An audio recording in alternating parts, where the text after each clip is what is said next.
Oi, bom dia. Meu nome é Douglas. Estou realizando o curso de para cuidadores de idosos e doentes crônicos aí na área da saúde. Tenho especialidade nessa área de geriatria. Já supervisionei uma grande equipe aí de cuidadores de enfermagem, cuidadores de idosos, a qual trabalhava ao lado da equipe de enfermagem, correto? A profissão cuidador de idosos está sendo regulamentada junto ao Ministério para virar uma profissão com este nome mesmo, cuidador de idosos. Hoje em dia, nós temos essa permissão pelo governo, né, de atuar cuidadores de idosos pelo Ministério do Trabalho e Emprego. Ele que reconhece a ocupação de cuidador de idosos por meio da Classificação Brasileira de Ocupações. Quando registrarem a carteira profissional de vocês, ou se fizerem contratos, né, tanto faz, mas se for pela lei CLT, será designado um código, que é o CBO 5162-10. Isso regulamenta o profissional cuidador de idosos a trabalhar de uma forma legal, tá? Desde 2001, esta lei já tem contemplado esses profissionais, sendo considerada relevante para um país como o Brasil. Amparados pela consolidação da CLT, os cuidadores têm como função principal o dever de zelar pelo bem-estar tanto físico quanto emocional do assistido. Então, essa é uma profissão que está realmente em alta, é uma profissão que está em crescente evolução pelo fato da população estar envelhecendo, né? Estatisticamente, estamos chegando aí perto dos 76 anos, em média, 80 anos, e com isso teremos a necessidade de ter pessoas para cuidar dos idosos, seja individualmente, seja num âmbito maior aí de casas de cuidadores, né? Casas de repouso, instituições e LPIs ou clínicas de pacientes crônicos, assim, onde eu já atuei, onde tínhamos pacientes crônicos de nível baixo, médio e alta complexidade, esses de mais alta complexidade pela enfermagem, mas os cuidadores participavam da assistência direta a esses profissionais. E cada vez mais temos que dar essa abertura, temos que estruturar a cidade, tem muito a se fazer ainda. Então é um campo muito amplo e eu parabenizo as meninas aí, o rapaz também, os rapazes que têm realizado o curso conosco. A gente vê um grande desejo em aprender, profissionalizar-se e aquele amor que é um quesinho a mais que temos que ter, né, pelo nosso semelhante. Como eu já falo anteriormente e repito, a empatia, se colocar no lugar, né, aquilo que nós desejamos, porque é inevitável, Deus queira que chegamos aí a uma idade mais avançada e de repente precisaremos também desse auxílio. Então vamos cada vez mais profissionalizar pessoas nesse sentido. Sobre a profissão, né? Profissão que atua auxiliando idosos ou pessoas com deficiência física ou mental. Temos um grande e vasto caminho aí a percorrer e podemos atender não só idosos, como pessoas de outras faixas etárias que têm as suas necessidades básicas humanas sem a capacidade de realizá-las. As nossas NHBs estão comprometidas, então precisamos de auxílio. Como contratar um cuidador de idoso empregado regular? Então, como eu já falei anteriormente, é importante ressaltar, porque é uma dúvida comum, caso a contratação seja regida pela CLT, a empresa contratante é obrigada a cumprir todos os direitos do empregado previstos na legislação trabalhista. Então, meninos, anotem isso, porque a gente vai discutir mais à frente, como já discutimos anteriormente, tá? Que tem leis e essas leis serão seguidas aí, né? Eu faço uma ressalva às questões de contratos pessoais, que também é um amplo caminho aí, temos muitos contratos pessoais e funciona muito bem, tá? Mas pela CLT, carteira de trabalho, 44 horas semanais, hora extra, adicional noturno, repouso semanal remunerado, inscrição no FGTS, tá? E no INSS também, ok? Quais as funções que esse funcionário deve realizar? Então eu vou citá-las aqui e vocês têm a apostila, tem o curso todo apostilado, onde, como falo, está muito bem redigido, detalhado, e nas aulas presenciais em breve aí, né, com a finalização dessa Covid ou a liberação pelo governo, temos que seguir as orientações, né, nós possamos discutir novamente e na prática atuar lá na escola, ok? Atuar na recepção e apoio desses pacientes sempre que estiverem dentro da unidade. Desenvolver atividades de cuidados básicos essenciais, apoiando, monitorando, incentivando esses pacientes, essas pessoas em atividades de higiene, organização, alimentação e lazer. Nós temos que entender, né, toda a situação, o quadro, a progressão da doença de base, ou se não tem doença de base, mas além das necessidades humanas básicas, que se resumem-se em alimentar-se, né? Então é uma necessidade humana básica que eu tenho. Se eu não consigo me alimentar, ela está fragilizada.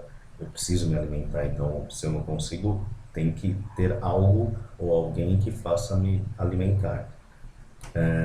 Vestir-se, higienizar-se.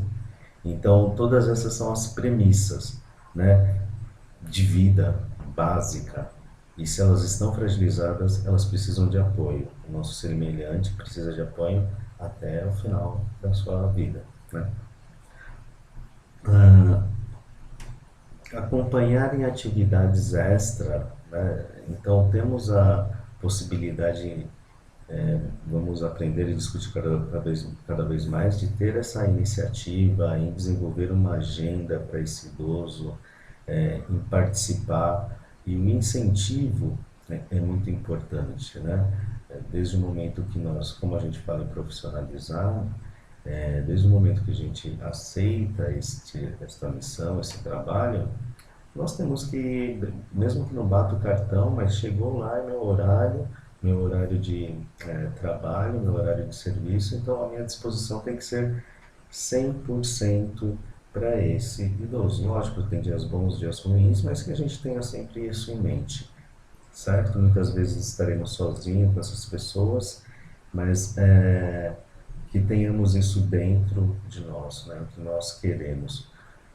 Depois eu vou encaminhar um vídeo, muitos já viram, como temos aí pessoas que ainda não participaram das aulas presenciais, ver vídeos relacionados a coisas boas com esses idosos, mas também coisas muito ruins, tá? Maus tratos, e aí condenações por cárcere privado, por tortura, então coisas muito tristes aí de pessoas que não estão preparadas para essa missão, que é cuidar de um semelhante. E muitas vezes estaremos só com eles e depende muito de nós, né? Dos nossos valores e daquilo que a gente gostaria que acontecesse conosco, com os nossos entes queridos. Ok? Então, desenvolver uma atividade extra, passeios, uma agenda programada, ter iniciativa de socializar essa pessoa que muitas vezes não está socializada. Dentro das unidades, seguir todos os protocolos internos dos hospitais, das casas de repouso, das clínicas, porque também são elaborados para que tenhamos, ou devem ser elaborados para que tenhamos uma continuidade de tudo aquilo que é possível. Respeitar os limites, tanto nossos quanto daquela pessoa que nos foi confiada ou daquelas pessoas que foram confiadas aos nossos cuidados. Respeite os limites, limite de vontades, de se lúcidos, lógico, vontades, limites físicos, emocionais. Tenham sensibilidade a cada dia, conheçam seu paciente.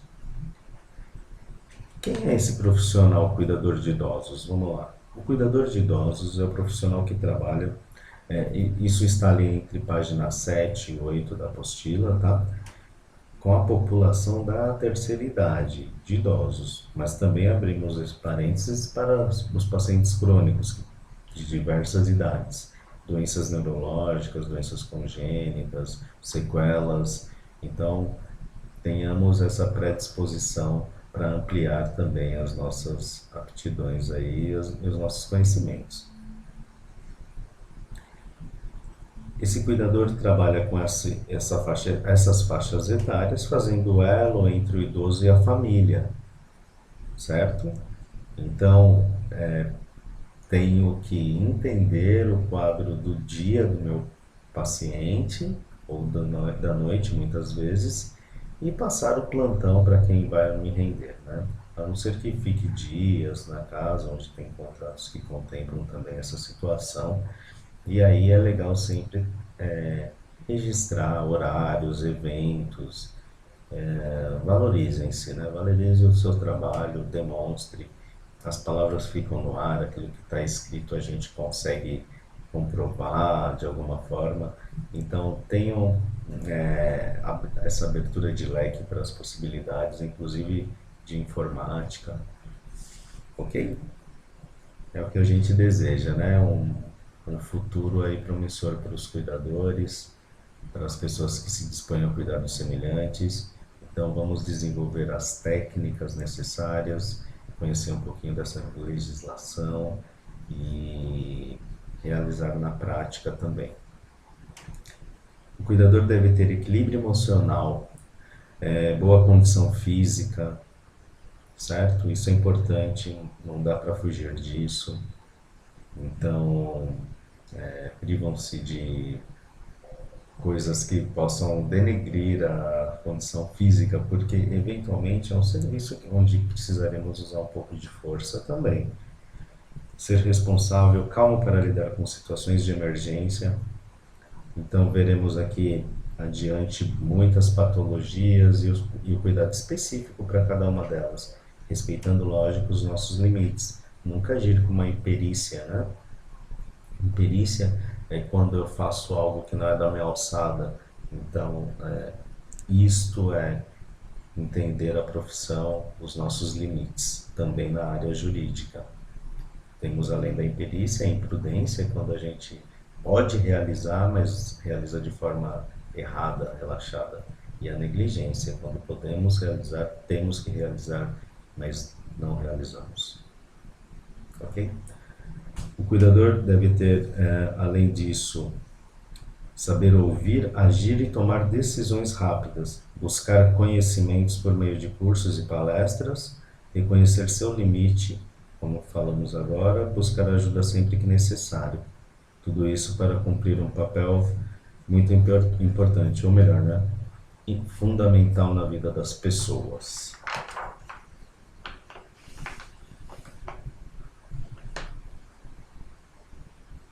Seguindo adiante, o cuidador deve ajudar, orientar, estimular a pessoa idosa ou crônica naquilo que for necessário.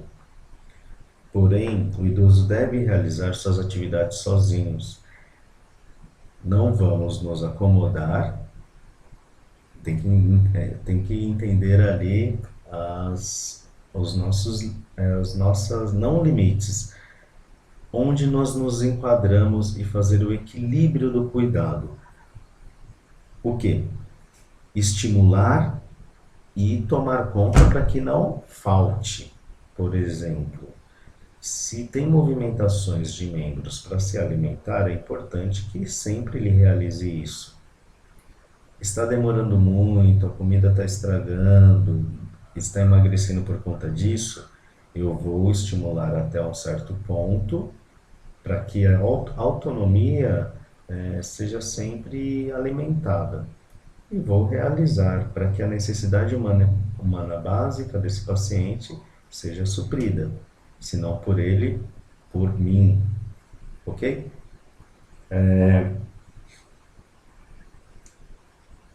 Porque essas medidas aumentam a autoestima, fazem ele sentir capaz de realizar algumas tarefas e com isso se torna mais confiante.